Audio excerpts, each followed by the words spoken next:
Starting Lines is a creativity game for kids of all ages that's designed to save the world from creative decline. Here's how to play. To play Starting Lines, you need at least 3 people.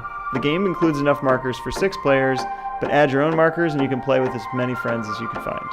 Gameplay is simple. The group selects a creative director to lead and judge the first round. The creative director selects a starting line card and traces it in the supplied drawing pad, one for each player that's going to be drawing, and distributes them, and a green marker to each drawing player. The creative director then reveals a category card and starts the 2-minute timer. Drawing players have 2 minutes to turn the starting line into their most creative or ridiculous image and caption it. For those who can't draw well, there's no need to worry. A funny or witty caption can make up for a lack of artistic ability. While the other players draw, the creative director selects a starting line for the next round and traces one for each player and sets them aside for the next round.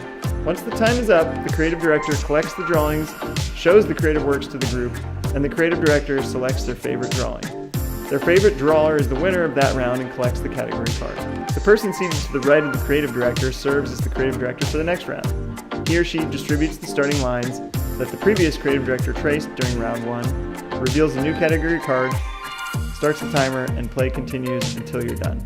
When you're done, the player with the most category cards is declared the winner, and of course, the most creative. There you have it. Starting Lines is a simple game designed to save the world from creative decline. Be part of the creativity movement. Back Starting Lines on Kickstarter today.